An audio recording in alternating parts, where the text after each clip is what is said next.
Histoire d'en dire plus.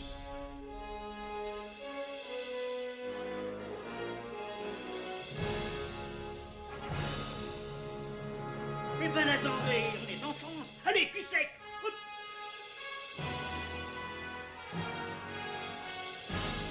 Personne ne veut le croire et pourtant c'est vrai, ils existent, ils sont là, Tarnatata.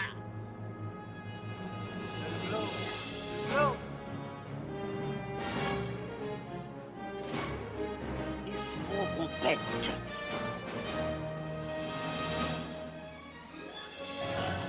Voyons, circuit branché, correcteur temporel temporisé. Bonjour, bienvenue sur Histoire d'en dire plus. Aujourd'hui, on aborde un film pas très connu, avec Arnold Schwarzenegger quand même, et Chuck Russell à la réalisation, qui a réalisé entre autres The Mask, Le Blob, Freddy 3. J'ai nommé l'effaceur. Allez, c'est parti mon kiki. Alors l'effaceur, ou The Eraser en anglais, est un film d'action américain réalisé par Chuck Russell, sorti en 1996. C'est un film d'action qui dure 115 minutes, avec comme acteurs principaux Arnold Schwarzenegger, James Caan quand même, et Vanessa Lynn Williams. À la musique, on retrouve le célèbre Alan Silvestri, qui signe là une BO tout à fait correcte et même de bonne aloi. Donc l'histoire, c'est un film qui a eu un remake en 2022 qui s'appelle Eraser Reborn, réalisé par John Pugh. Alors j'ai pas trouvé quoi que ce soit pour lui, mais je crois pas j'ai pas trouvé beaucoup d'informations sur ce film, mais il y a eu un reboot. Comme quoi le film original a eu quand même un succès avec la sortie en DVD. Alors l'histoire. John Kruger, l'un des principaux US Marshals du programme de protection des témoins WITSEC, est spécialisé dans l'effacement de témoins de premier plan. Il simule leur mort et leur donne une nouvelle identité. Après avoir effacé Johnny Castellone, un mafieux devenu informateur, et sa femme, John se voit confier une nouvelle mission par son supérieur, protéger Lee Cullen, un cadre supérieur de l'entreprise de défense Cyrus Corporation.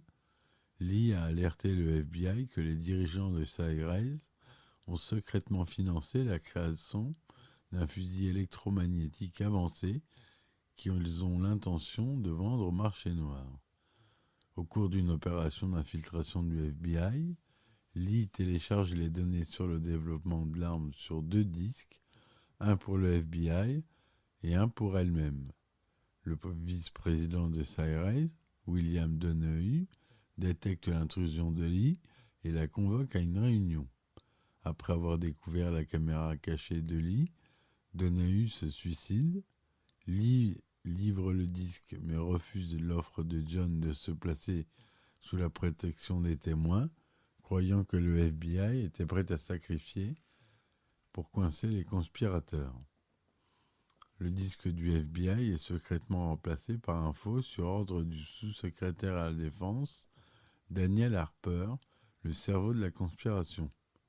Cette nuit-là, Lee est attaqué par des mercenaires envoyés par le PDG de Cyrus, Eugene Morhart.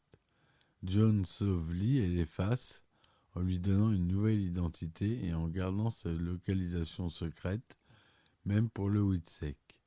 Pendant ce temps, plusieurs témoins que John avait déjà aidés sont assassinés à cause d'une fuite d'informations au sein de la WITSEC. L'agence transfère désormais tous les témoins protégés dans de nombreux lieux. Accompagné des marshals Calderon, Schiff et de la nouvelle recrue Monroe, John aide son ancien menteur, le marshal Robert de Guerin, à faire une descente dans une cabane et à sauver un témoin d'une équipe d'assassins. De Guérin assassine discrètement le témoin lorsqu'elle entend l'un de ses ravisseurs révéler qu'il est la taupe. De retour à Washington, De Guérin drogue John qui parvient à prévenir Lee avant de perdre connaissance. L'appel d'alerte est localisé à New York et De Guérin tue Monroe avec l'arme de John, l'accusant d'être la taupe, révélant que lui, Calderon et Schiff sont corrompus. De Guérin explique qu'ils sont les intermédiaires d'un riche acheteur qui prévoit d'acquérir le fusil. John s'échappe de l'avion pour sauver Lee des mêmes mercenaires qui ont essayé de la tuer auparavant. John et Lee s'enfuient à travers le zoo de Central Park. John libère plusieurs alligators pour piéger et tuer les mercenaires. De Guérin fait passer John et Lee pour des fugitifs. Avec l'aide de Johnny, ils infiltrent la Cyrus Corporation et utilisent le terminal de Donahue pour décrypter le second disque de Lee. Le disque révèle qu'une énorme cargaison de fusils EM a été cachée sur les docks de Baltimore. L'acheteur est le chef de la mafia russe Sergei Ivanovich Petrovski qui prévoit de revendre des armes à des terroristes. De Guérin enlève alors Lee et l'emmène sur les docks au moment où la cargaison est chargée sur le cargo de Petrovski, battant pavillon russe. Johnny contacte son cousin mafieux, Tony Two Toes, qui contrôle les docks. Furieux d'être exclu de l'affaire, il demande à ses hommes d'aider John. Il tue Petrovski, ses hommes de main, Calderon et Schiff. Au cours d'une lutte au sommet d'un conteneur, De Guérin tente de tirer sur Lee, mais John lui vient en aide et détruit le système de poulie de la grue du conteneur, faisant tomber De Guérin et le conteneur au sol et relevant la présence des fusils EM. John sécurise De Guérin en laissant aux mains des autorités. Cela prouve l'innocence de John et Lee, et quelques semaines plus tard, De Guérin, Harper et Morhart sont inculpés pour trahison. Cependant, il devient rapidement évident qu'en l'absence de preuves solides, ils seront probablement acquittés par le tribunal. Pour leur sécurité, John simule sa mort et celle de Lee dans une explosion. Donc, John Kruger, dit l'effaceur, le Marshal, est joué par Arnold Schwarzenegger. Le méchant, Robert De Guérin, est joué par James Caan. Schwarzy qui est doublé par sa voix habituelle, Daniel Beretta. On a Vanessa Lynn Williams qui joue Lee Cullen. James Coburn qui joue Belair.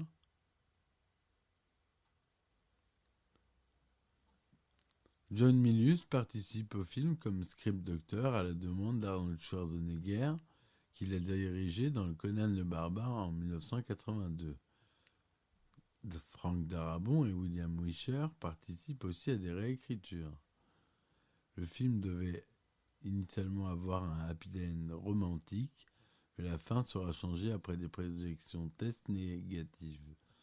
Le rôle principal est à l'origine écrit pour Sylvester Stallone, mais l'acteur tournait à la même période Daylight.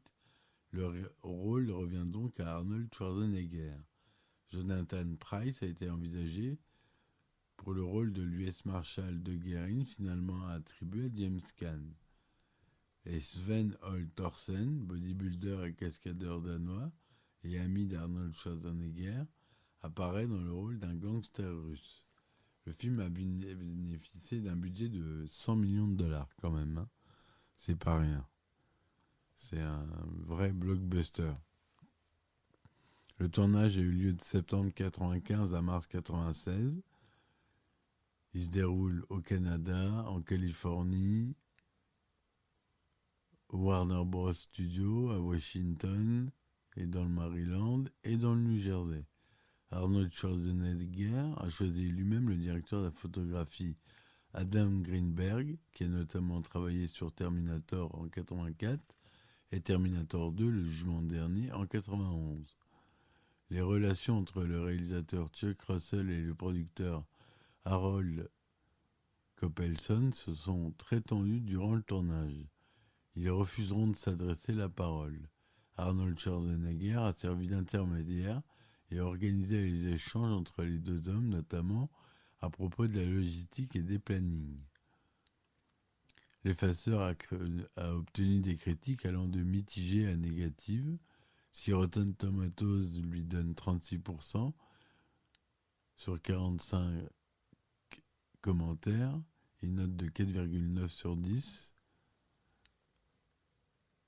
Metacritic lui attribue un score de 56% sur 18 commentaires. Il est sorti dans 2410 salles aux États-Unis.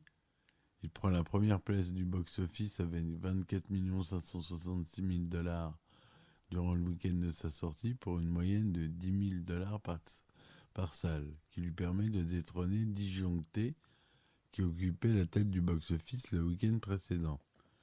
Les recettes américaines atteignent 101 millions de dollars en fin d'exploitation, et à l'étranger, le film engrange 141 millions de dollars supplémentaires, portant le total des recettes à 242 millions.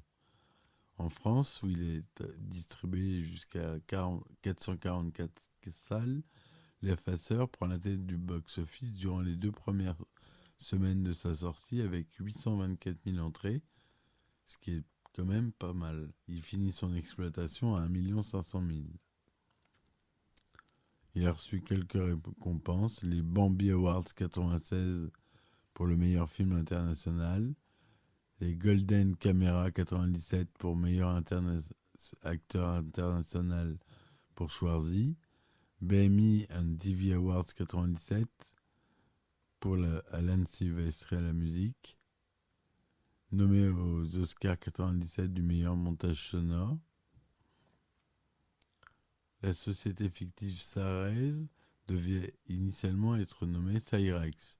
Cependant, la production reçoit des plaintes de la véritable société Cyrix.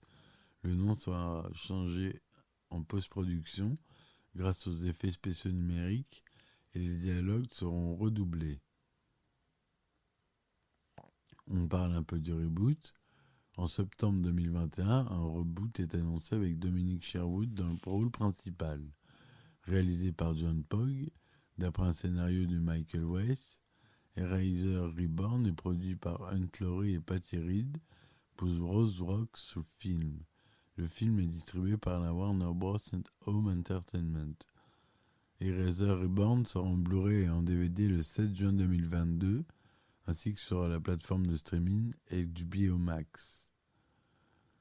Voilà ce que je voulais vous dire sur ce film, qui est un bon film d'action popcorn, comme il nous manque les films des années 90-2000. Voilà, c'est ma cam. J'adore. Je vous dis à très vite. Supportez-moi sur mes différents supports. Vous avez tout en description. Merci de m'avoir suivi jusque-là.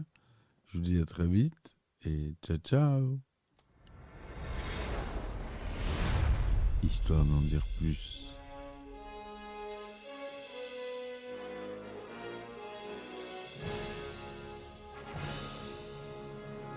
Eh ben attendez, on est en France. Allez, cul sec. Hop.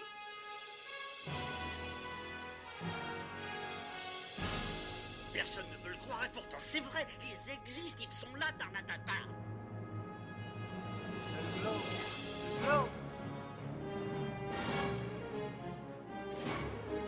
Il faut qu'on pète.